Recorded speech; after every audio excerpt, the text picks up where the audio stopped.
Let's go right in this morning and afternoon, whenever you're watching this, and start with a passage of scripture.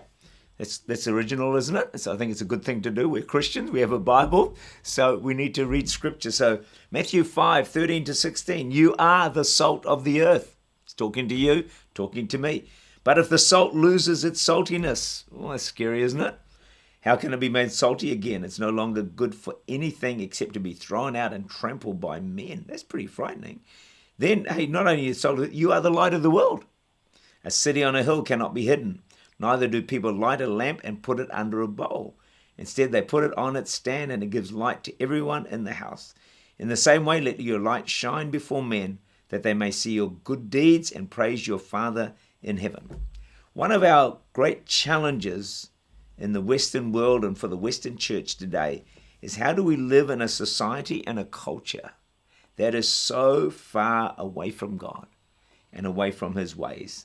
We confront it every day with ungodly behavior, with lying, with cheating, with impurity, with backstabbing, stealing, unclean jokes. Look, the list goes on and on and on.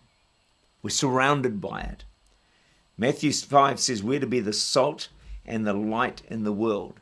And he asks the question, what real influence can we have as Christians in such a lost, dark, and wicked world? Well, Jesus makes it clear in Matthew 5 that our influence can be huge. So we're the salt of the earth and the light of the world. In fact, think about this. Without our presence of Christians, the world would soon notice our absence. Even though it may not admit it, it needs salt and light.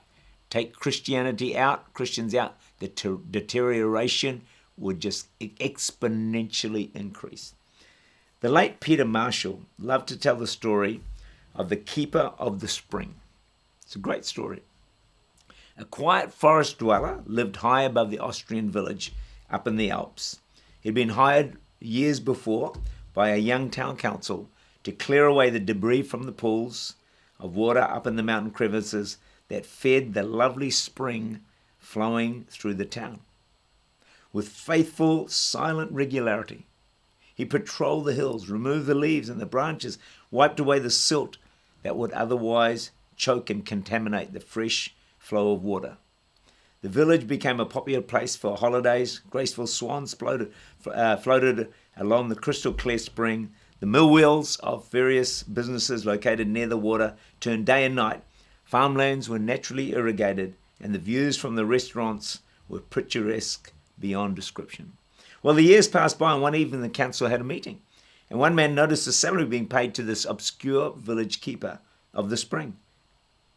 They asked, who is this man? Why do we keep paying him year after year? No one ever sees him.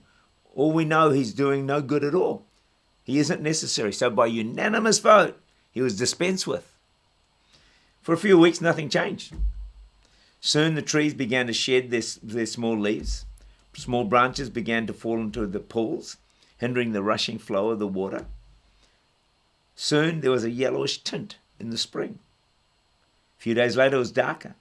Then a slimy film covered the sections of water along the bank. A foul odor was detected. The mill wheels moved slower. Some finally ground to a halt. Swans left, as did the tourists. Disease and sickness reached deeply into the village. Quickly, the embarrassed council called a special meeting. Realizing their gross error of judgment, they hired back the old keeper of the spring.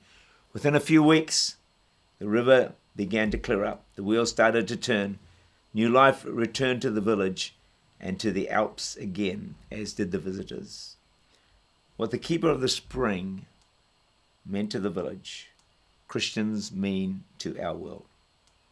Take us out, and the decay and darkness of the world will rapidly increase and soon be noticed by all.